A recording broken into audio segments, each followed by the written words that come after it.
7 days after Julian Royce's funeral, the air inside the Crestwood estate remained heavy, not with grief, but with the palpable tension of waiting for the reading of the will. Alara Thorne, the wife who had always been marginalized for lacking a prestigious name or wealthy family, sat wrapped in a simple black shawl. Across from her sat Miss Cecilia Royce, her mother-in-law, and Bianca Royce, her sister-in-law. They were dressed in designer black, their eyes shining not with pain, but with an impatient and greedy glint. Mr. Sterling, Julian's personal lawyer, arrived carrying a heavy leather briefcase. When his eyes met Alara's, she felt a mixture of pity and discomfort she couldn't explain. Mr. Sterling began reading the testament. Alara yearned to hear some sign of love from Julian's final words. For Miss Cecilia, I, Julian, bequeath the entirety of my shares and participation in the company, the Aurora Group, with all its assets and obligations. Likewise, I leave her full ownership of the main estate in which we currently reside, in addition to 3 luxury vehicles. Cecilia's smile transformed into a triumphant grimace. For Bianca, I bequeath my real estate investment portfolio, consisting of a luxury penthouse in downtown Atlanta, along with the funds deposited in her name. Bianca let out a muffled squeal. Alara's cheeks burned. Until this moment, her name hadn't even appeared. Mr. Sterling cleared his throat tensely. And finally, for my beloved wife, Alara, I bequeath the only asset remaining from my grandfather's inheritance, an old house located in the town of Heron Creek in the countryside. Just that? Bianca shrieked with sharp malice. The deceased's personal accounts were used prior to his passing to urgently settle various company obligations. There is no other balance left to distribute. Cecilia burst into long, cruel laughter echoing off the walls. Ha ha ha ha! An old house in a lost backwater town? I don't even know where that hole is. It must be full of chickens and rats. Bianca joined in. He finally understood your place, Alara, in a shack far away with the country rats. Alara's tears finally overflowed, crying not for the money, but for the humiliation orchestrated by Julian. As soon as the lawyer fled, Cecilia's face became cold and ruthless. You heard him, Alara. You are nobody here anymore. You are leaving this house this very night. Bianca returned, dragging Alara's old, worn suitcase, letting it drop onto the marble floor where the zipper burst open. Pick up your things and disappear. But it's raining outside, Alara whispered. I don't care, Cecilia replied with chilling coldness.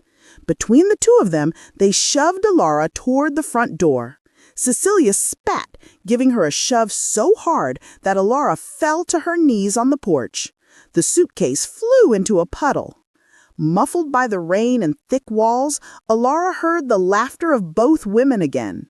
She was completely drenched, looking at the piece of paper with the address. Heron Creek, Georgia. The pain from Julian's betrayal and her in-laws' cruelty solidified into a spark of rage. The sight of her suitcase tossed into a muddy puddle and the sound of Miss Cecilia Royce and Bianca Royce's laughter spurred Alara Thorne into motion. She began the long, miserable walk toward the bus terminal, clutching the address of her inheritance, the Heron Creek cabin. The bus ride was a long torture, filling her mind with questions and betrayal. Had all of Julian's love been a lie? Then a sudden memory flashed back. 6 months ago, Julian had received his diagnosis. He made her promise. If I ever do something that hurts you, something that makes no sense to you, promise me one thing.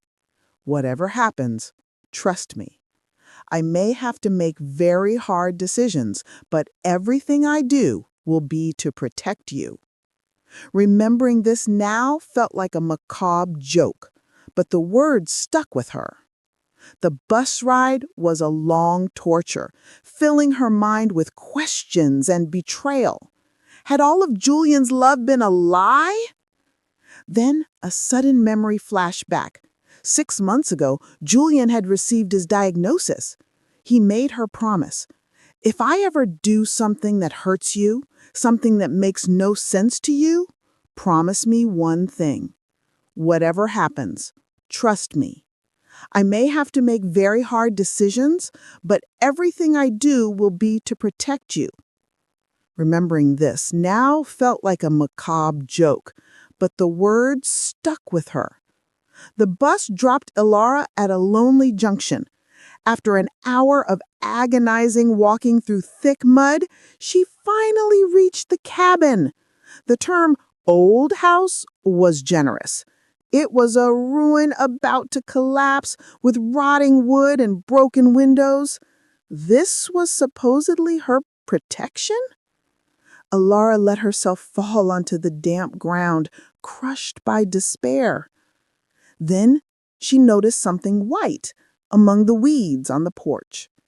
A small jasmine bush.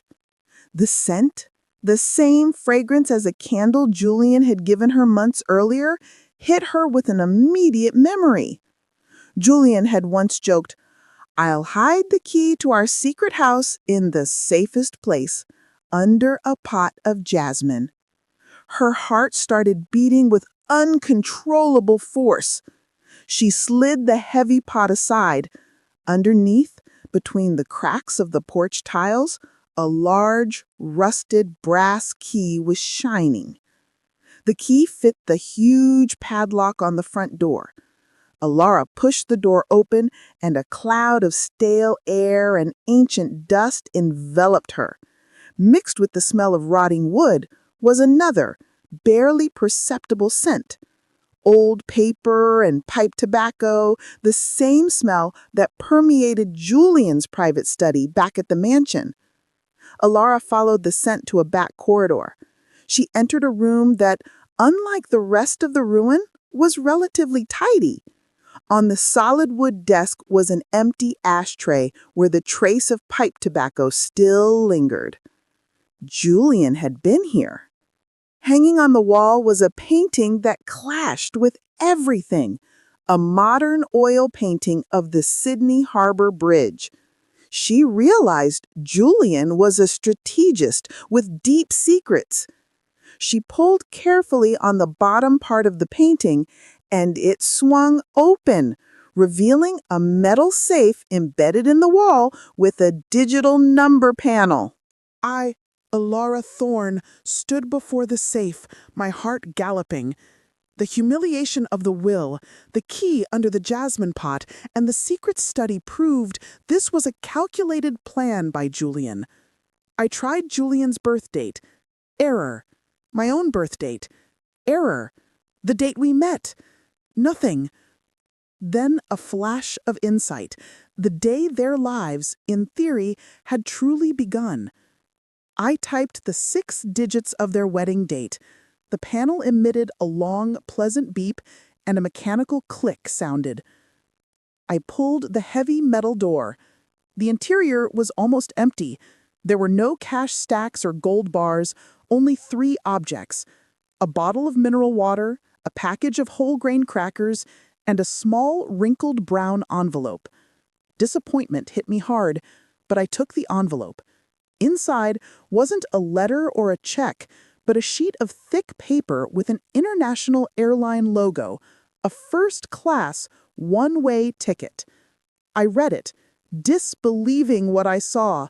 Atlanta to Heathrow, London. Departure date, the following morning at 6:30 a.m. I collapsed onto the dusty floor, the ticket in my hand. At that very instant, my phone died, plunging the room into total darkness. I sat there processing the truth. Julian not only knew Miss Cecilia Royce and Bianca Royce would kick me out, he had calculated the precise timing of my escape. He calculated the day of the will reading, the time it would take me to get to this ruined house, and the exact margin for me to find the safe and the ticket before the flight time. He had converted their cruelty, the humiliation, the eviction, into the perfect trigger for the escape. The bottle of water and crackers were not accidental. They were a silent message. You're going to be hungry. Eat this before the trip. The first-class ticket was so I could rest and be treated well.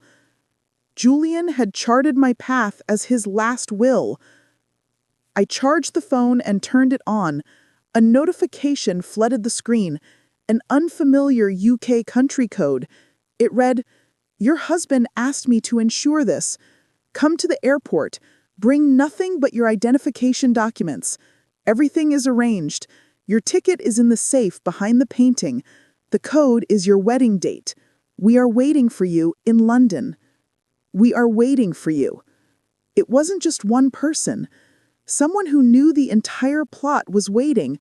All doubts dissipated. It was no longer an option. It had become a mandate. I heard Julian's voice in my mind. "Whatever happens, trust me. Everything I do is to protect you." I looked at the Sydney Harbour Bridge painting. Julian wasn't the simple man I believed him to be. He had deep secrets, and the key was in London. With the first-class ticket to London clutched in her hand, Elara Thorne knew she had to leave the ruined Heron Creek cabin immediately. She had less than 5 hours to cover the 3-hour journey to Hartsfield-Jackson Airport in Atlanta. Elara forced herself to move. She took the bottle of water and crackers, her survival rations, and her ID. She closed the soaked suitcase containing the remnants of her previous life and left it in the middle of the study. The message had been clear: bring nothing but your identification documents. She walked out and deliberately burned the paper with the shack's address. There would be no turning back. Elara started running, or something resembling running, toward the lonely crossroads junction. The way back, charged with the new energy, was the inverted reflection of the misery of the previous night's trip. At the junction, she managed to convince a local man with a beat-up pickup truck to take her to the nearest bus depot. She paid him with almost all the money she had left.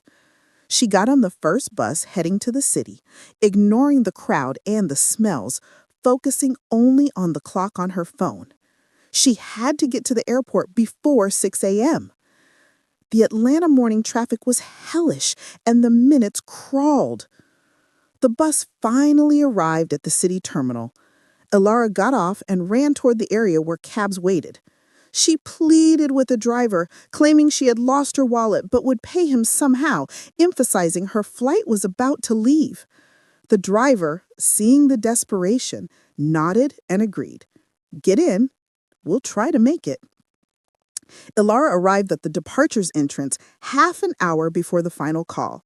She ran into the terminal, her appearance, stained head wrap, wrinkled clothes, bloodshot eyes, contrasting painfully with the gleaming surroundings.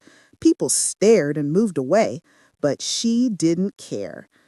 At the first-class counter, the immaculate employee saw the combination: a destroyed woman, presenting a first-class, one-way ticket with no luggage.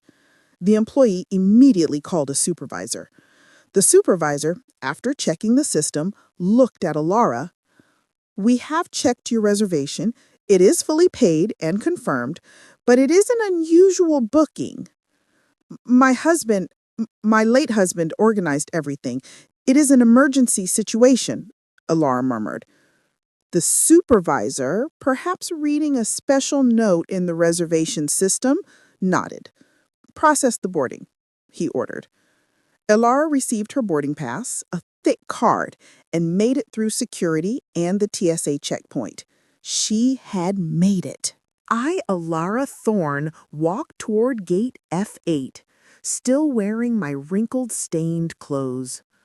I followed the long line of economy passengers and turned toward the first-class entrance, where a flight attendant smiled warmly. "Welcome. Your seat is 1A, she announced. I entered the cabin and lost my breath. It wasn't a simple seat. It was a small private suite with a giant screen, a leather armchair that converted into a bed, and a small closet. 12 hours ago, I was on a cheap bus that smelled like diesel. Now, I occupied a seat for which others would pay a fortune. The plane lifted off, leaving behind the city, the ruined cabin, and the heavy silence of Julian's grave. During the 9 hours of the flight, I could barely sleep. My mind was submerged in a whirlwind of questions. Was it protection or betrayal? I remembered the laughter of Cecilia and Bianca Royce, which now seemed to come from another planet. I thought the will, more than a betrayal, might have been a calculated trap. The sinister doubt, darker doubts, assaulted me. What if Julian had gotten into shady dealings and had now sent her as a bargaining chip? I forced myself to discard the dark idea, focusing on the message. We are waiting for you in London. But who were we? The captain announced our imminent landing at Heathrow Airport, London. I felt the cold air immediately. I looked at my thin, wrinkled dress and anticipated the chill. I went through passport control. The agent looked strangely at my one-way ticket and lack of luggage, but stamped the entry. I walked through the terminal and out the exit. I found myself in a huge lobby full of chaos. Signs, shouts, laughter. I stopped, overwhelmed.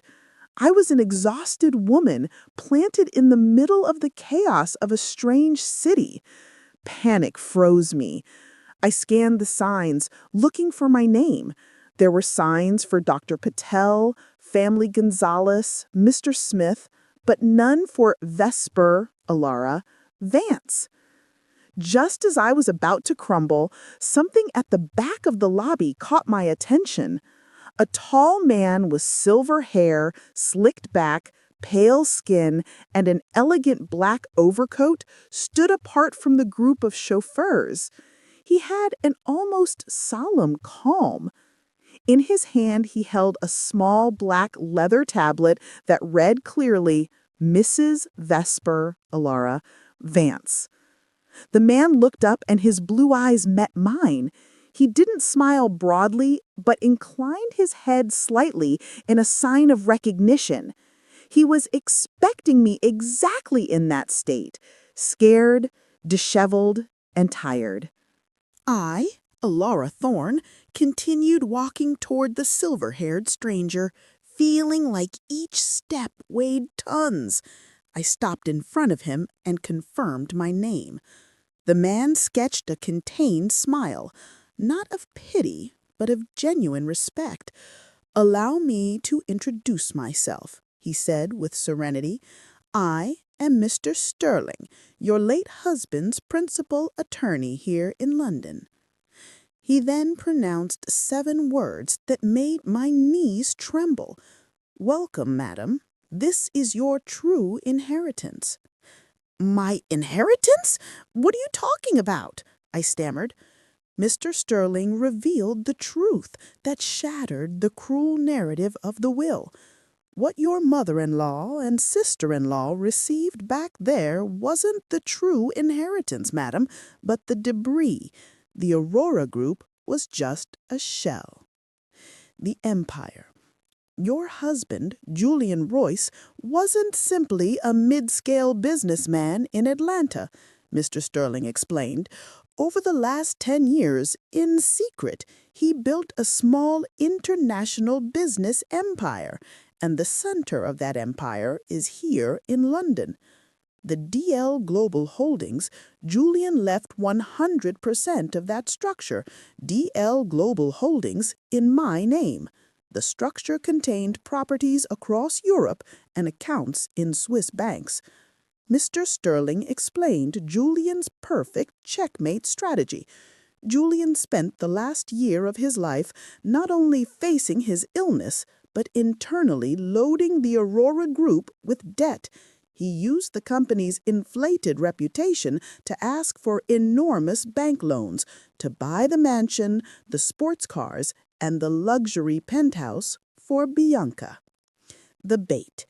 In his will, he left the debt-loaded company and all those assets to exactly the two people whose greed he knew best, his mother and his sister. When they accepted the inheritance, they also accepted the debts. When the loans reach maturity in a few days, the banks will see there are no real assets and will execute the guarantees. Cecilia and Bianca will be left with nothing more than the clothes on their backs. Julian had left them savoring a hollow victory, dancing on the sinking ship he himself had prepared. I asked why I had to go through the humiliation of being kicked out. Julian knew the plan only worked if they truly believed I was worth nothing. If he had left me any visible money in the States, they would have chased me, pressured me, and potentially put me in danger. The trigger. He needed them to despise me so much that they expelled me of their own free will that very night, serving as the perfect trigger to set the escape plan in motion.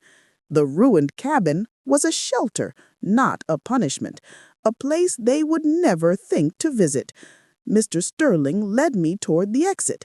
Under the gray London sky, an enormous, shining Rolls-Royce sedan waited. Please, Mrs. Ilara, all of this belongs to you. Ilara Thorne was led by Mr. Sterling through a private lobby and up to the immense penthouse, the center of Julian Royce's secret empire. The apartment was minimalist, reflecting the elegant, expensive style of London. "This is your new home, Mrs. Ilara," Mr. Sterling announced. "Julian bought it 6 months ago in your name." Mr. Sterling led her to an office inside the penthouse. On the desk, a slim laptop was turned on with a video file ready to play. "This is his last message for you," Mr. Sterling said, giving her privacy. Ilara approached the laptop and pressed play, her hands trembling. Julian's face filled the frame, thinner with sunken cheeks, but his eyes intense. "My Ilara," Julian began, his voice raspy. "If you were watching this, it means our plan worked. You got out of there. You are in London, and that also means I am no longer with you." He apologized, acknowledging how much the will and the public scorn had hurt her. "I know that seeing that will, hearing how they gave you only an old house, while my mother and Bianca were handed everything else, must have been like a knife. No husband should allow his wife to be humiliated like that. But I had no other choice. I wanted you to understand something. I know my mother and my sister better than anyone. I have lived under their greed all my life. If I died and left the inheritance normally, they wouldn't have left you in peace ever." He confirmed the staged humiliation was necessary. "I gave them exactly what they wanted to see. And I put you in the role of the loser, the poor wife, childless, sent to a ruined house. I knew they couldn't resist humiliating you. I knew they would kick you out that very night." Julian's voice softened as he delivered his final instructions for her life. "DL Global Holdings is yours. Every share, every property, every account. I knew it would scare you, that you would think you aren't prepared. But you are. You have endured years of my mother's scorn without losing your kindness. You have more strength than all of them put together." The new life. "Vesper, Ilara, I want to ask you something else. Live. Live for real. Travel. Buy the clothes you never dared to ask for. Laugh. And if someday your heart finds someone else and you decide to love again, it's okay. Really, I won't be jealous wherever I am." He ended with a final, heartbreaking apology. Thank you for being my home, Ilara. I love you more than these words can say. Always. The image froze, and the screen turned black. The image of Julian Royce froze on the screen, his final words of love and protection echoing in the penthouse. Ilara Thorne stood up, washed the tears and the mud of the past away, and looked into the mirror, seeing a woman who was no longer scared but firm. She found the new garments Julian had personally chosen for her, elegant dresses and suits, all in her size, a final act of devotion. She stepped out to the immense windows, looking at the lights of London turning on. The elevator opened, and Mr. Sterling entered. He saw the new Ilara and nodded. "Are you ready, madam?" he asked. "What is the first thing I have to do?" Ilara asked. "First, eat and rest. Jet lag is unforgiving. I have already ordered dinner for you. Tomorrow we will review your assets one by one, and the day after tomorrow you will preside over your first board of directors meeting as owner and CEO of DL Global Holdings." Ilara smiled lightly, accepting the monumental task. Meanwhile, back in Atlanta, Miss Cecilia Royce and Bianca Royce were living their happiest days, believing they had inherited everything. They organized a grand party at the Crestwood estate, the ultimate proclamation of their reign. Just as Cecilia was about to drink a toast, the doorbell rang. A consortium of creditor banks arrived. "Your company is bankrupt, ma'am. The late Mr. Julian used all the company's assets, including this mansion, as collateral for very substantial loans. What you inherited was not a fortune, but a mountain of obligations." The eviction. They were formally notified. "The foreclosure execution begins this very night." The officials began sticking repossessed stickers on everything. Cecilia and Bianca were dragged almost forcibly to the door, left on the asphalt with only the clothes on their backs. Justice arrived with the cold precision of legal documents, just as Julian had foreseen. 6 months later, Miss Cecilia and Bianca lived in a small, peeling house, consumed by poverty and resentment, blaming each other for ruining their lives. Ilara, however, presided over a board meeting on the highest floor of a glass skyscraper in London. She wore a navy blue tailored suit, her eyes firm, attentive, and full of awake intelligence. She had learned everything necessary, finance, law, strategy, in just 6 months with Mr. Sterling's guidance. She wasn't just a widow, she was the legitimate leader of DL Global Holdings. She closed the story with Julian's final command, "Live for real." She had turned betrayal into her ultimate victory. Did you like the story? And which city are you listening from? Let's meet in the comments. If you like the story, you can support me by sending a super thanks so I can keep bringing more stories like this.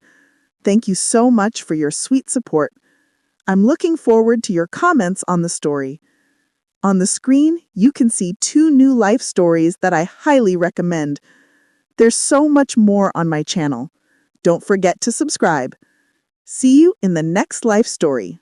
With love and respect.